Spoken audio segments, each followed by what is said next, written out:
शर्म आनी चाहिए इन लोगों को।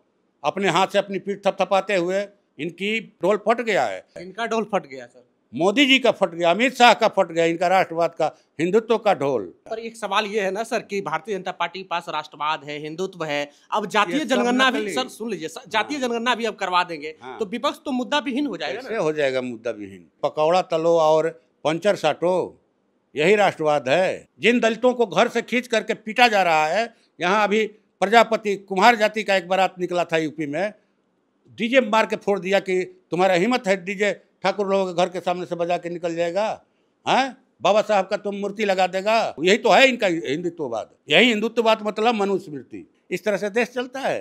कोई सन की राजा जो है देश को हाँक रहा है डंडे के जोर पर। दुनिया जान रही है ना कि हम लोगों ने लोकसभा के अंदर मकर द्वार पर प्रदर्शन किया जातीय गणना के लिए, या लोकसभा में आवाज़ बुलंद किया, कई तरह के प्रश्नों के जरिए इस सवाल को उठाया।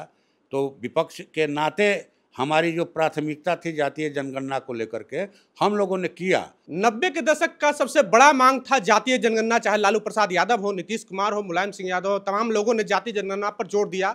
पर अभी जो स्थिति बन रही थी कि केंद्र सरकार के कैबिनेट मंत्री ऐलान करते हैं कि देश में अब जातीय जनगणना होगी। हालांकि भारतीय जनता पार्टी ने कभी भी मुखर होकर के, जो शीर्ष नेता है उसके, ये नहीं कहा था कि हम जातिगत जनगणना नहीं कराएंगे, पर गोलमोल जवाब दे रहे थे। वही चिराग पासवान की प्रतिक्रिया आ गई है, वो कह रहे हैं कि जातिगत जनगणना हो पर उसके आंकड़े सार्वजनिक न की जाए। इसी सब मसले पर बात करेंगे। हमारे साथ में माले से आरा लोकसभा से सांसद हैं सुदामा प्रसाद, खुद अति पिछड़ी जाति से आते हैं। सर, कह रहे हैं चिराग पासवान की जातिगत जनगणना हो पर उसके आंकड़े सार्वजनिक न की जाए। तो फिर इसका फायदा क्या है?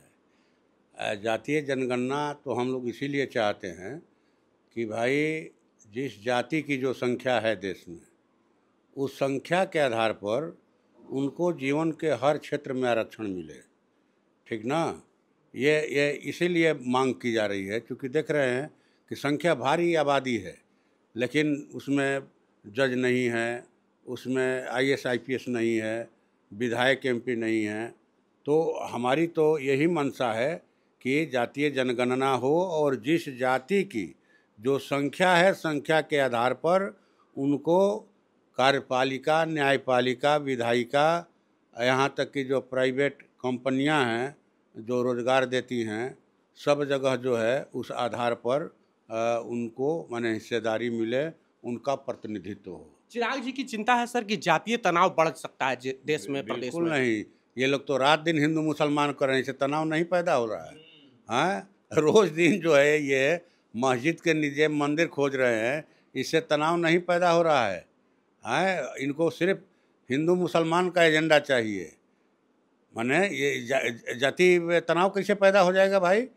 हमारी संख्या अगर हमारी संख्या मान लीजिए कि 100 है, अगर हम कहेंगे कि हमारी 100 संख्या है, हमको इस आधार पर आप प्रतिनिधित्व दीजिए, तो इससे तनाव कैसे पैदा हो जाएगा?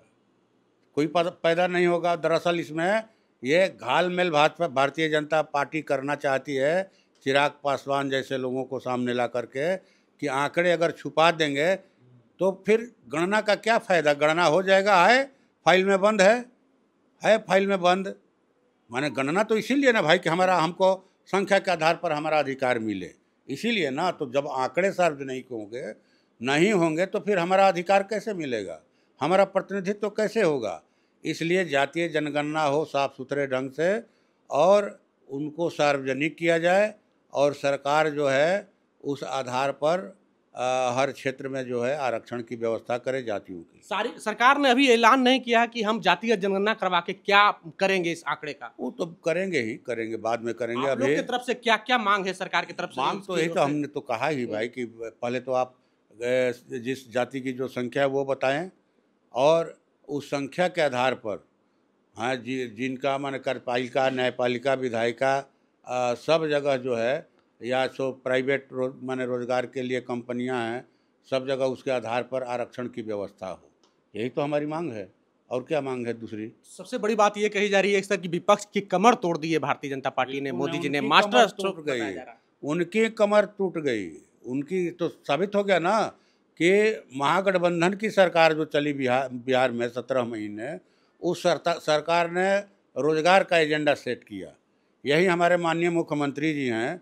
जब महागठबंधन ने घोषणा किया 2020 के विधानसभा चुनाव में, नेता प्रतिपक्ष उस समय तेजस्वी यादव जी थे, गठबंधन के भी नेता थे, कि हमारी सरकार बनेगी तो हम पहले कहा जाए कि कलम के साइन से 10 लाख रोजगार देंगे, युवाओं को सरकारी नौकरी देंगे।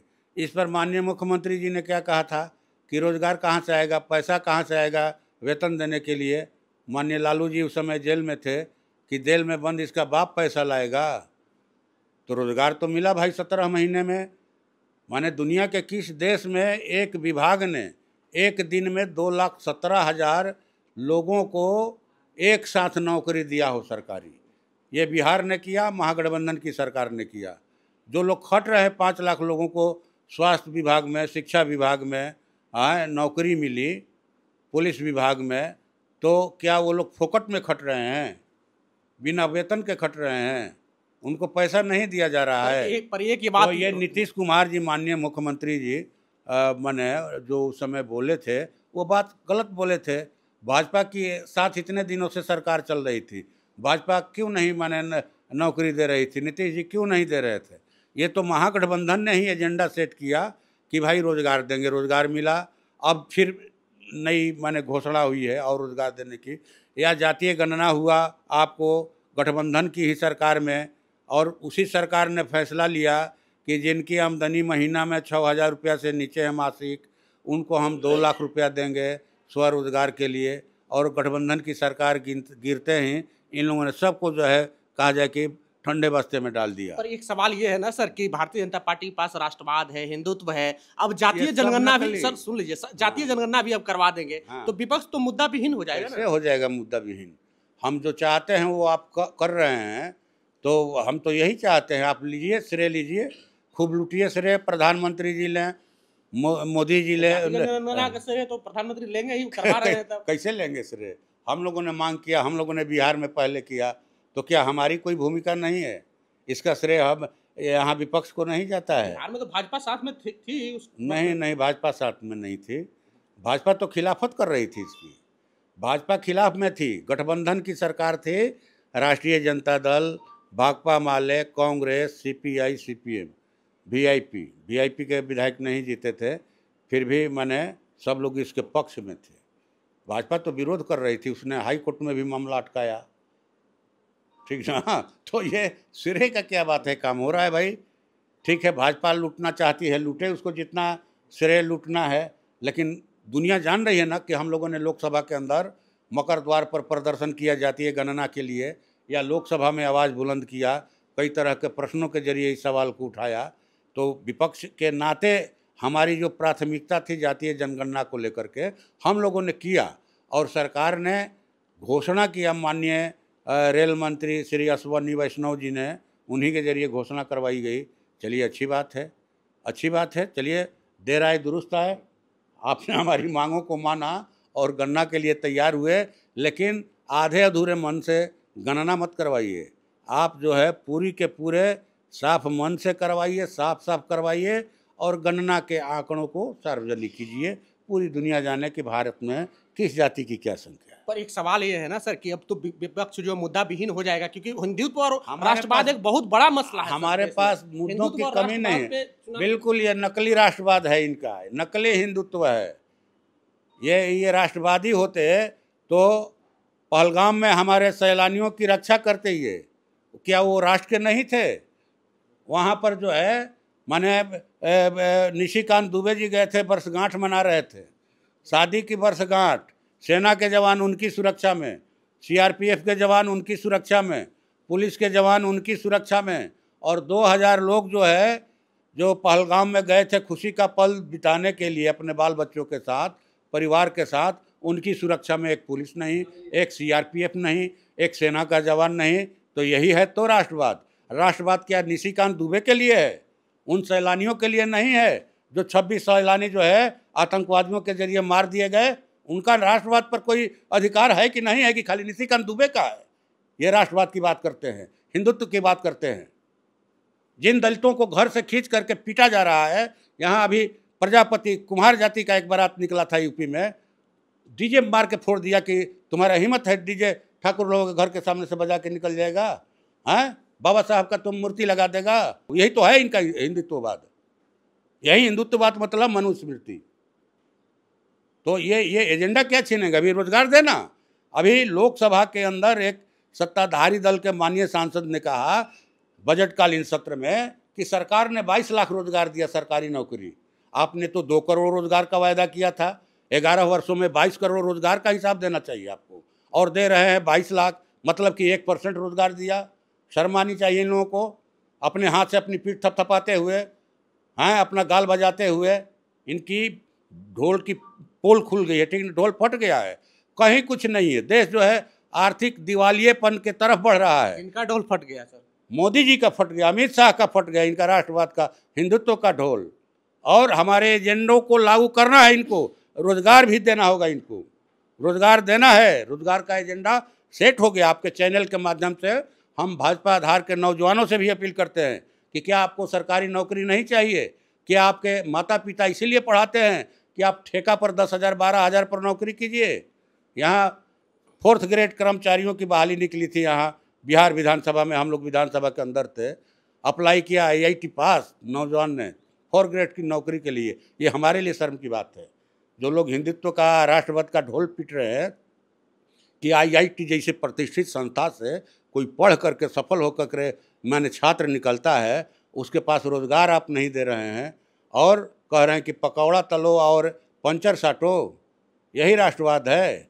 दुनिया चांद और मंगल ग्रह पर जो है बसने का सपना देख रही है, और ये जो माने रोज दिन जो है सांप्रदायिक आधार पर देश में अशांति पैदा कर रहे हैं। आप लोगों का तो रोजगार छीन ही लिया आपने। छोटे मझोले व्यवसायी हों, किसान हों, हैं, छात्र युवा हों, चाहे नौकरी पेशा लोग हैं, सबके गर्दन पर ये लोग तलवार चला रहे हैं। अगर हिम्मत है तो एक भाई ले आ दीजिए, बिल ले आइए, बिल ले आइए। बिल लाने में तो आप माहिर हैं कि जिसके घर में जो भी गहना गुड़िया है, उड़िया डलिया बर्तन है, हैं, गाय गेरू है, सब जो है लात के अडानी अंबानी के यहाँ भेज दीजिए। इस तरह से देश चलता है। कोई सन की राजा जो है देश को हाँक रहा है डंडे के जोर पर। कोई सन की राजा जिस तरह से माने टकेसर खाजा टकेसर भाजा है, हाँक रहा है, हैं। शहीद मारे गए हैं, ये शहीद हुए वहाँ पर, ये सैलानी, इनको वहाँ जाना चाहिए ना, आकर के मधुबनी में चुनाव प्रचार कर रहे हैं। पुलवामा हमला भी हुआ, उस समय भी ये माने वहाँ नेशनल पार्क में शूटिंग कर रहे थे। क्या तमाशा है भाई? कहाँ है आपकी संवेदना? और आप हिंदुत्व का ढोल पीट रहे हैं, आप राष्ट्रवाद का ढोल पीट रहे हैं। जो लोग मारे गए क्या वो हिंदू नहीं थे? हिंदू क्या निशिकांत दुबे हैं जिनकी सुरक्षा में पूरा कश्मीर का फोर्स लगा दिया गया था? हैं? तो एजेंडा तो है हमारे पास, रोजगार का है, छोटे मझोले व्यवसायियों का है जिनका व्यापार खत्म हो रहा है। हम लोग लोकसभा में, विधानसभा में व्यवसायिक आयोग की गठन की मांग किए, कल भी मीटिंग कर रहे हैं। सहारा कर्मियों का एजेंडा है कि आप उनका पैसा हड़पिएगा। राजनाथ सिंह रक्षा मंत्री जी को, माननीय रक्षा मंत्री जी को सुब्रत राय के परिवार से जाकर मिलने का मौका मिलता है। मरने पर ठीक है गए जाइए, लेकिन जिन सहारा परिवार के लोगों ने, जिन जमाकर्ताओं ने आत्महत्या किया, एजेंटों ने आत्महत्या किया, 12,000 एजेंट आत्महत्या कर लिए, पैसा नहीं मिला उनका। निवेशक जो है उनके दरवाजे पर सुबह शाम जा रहे हैं। एक आखिरी सवाल लेंगे सर कि राजनीतिक वहाँ नहीं गए मिलने, राजनीतिक सलाह जानकार जो कह रहे हैं कि एनडीए के साथ में जो जातीय समीकरण तो मजबूत था ही, पर जातिगत जनगणना जब कराएंगे मोदी जी तो और मजबूत हो जाएगा और बिहार चुनाव आसाम से निकल जाएगा। जातीय जन मजबूत था और मजबूत हो जाएगा, पता चल जाएगा 2025 में। इनकी जमानत हम लोग जब्त करवा देंगे और मिडिल बिहार में 0 पर आउट करेंगे हम लोग भाजपा को, 0 पर।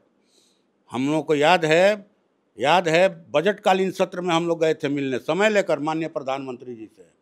ये जो सुन नहरें हैं 8 जिलों की लाइफ लाइन है, रोजी रोटी का जरिया हैं। वहाँ का जीवन मरण, शादी ब्याह, हैं, पढ़ाई लिखाई, दवा बीरो, सब नहरों के माने ऊपर है। नहरों से खेतों की सिंचाई होती है।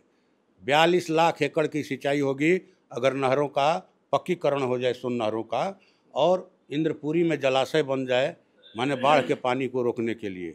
45 मिनट ऑफिस में बैठाए माननीय प्रधानमंत्री जी। 4 MP गए थे शाहाबाद के 4 MP, और हम लोग को 45 मिनट बैठाने के बाद ज्ञापन लेकर गए थे, हमसे नहीं मिले। कहवा दिया कि बोल दीजिए कि नहीं मिलेंगे। ऐसा लगा जैसे हम लोग के गर्दन में हाथ लगा करके ठेल दिया गया हो।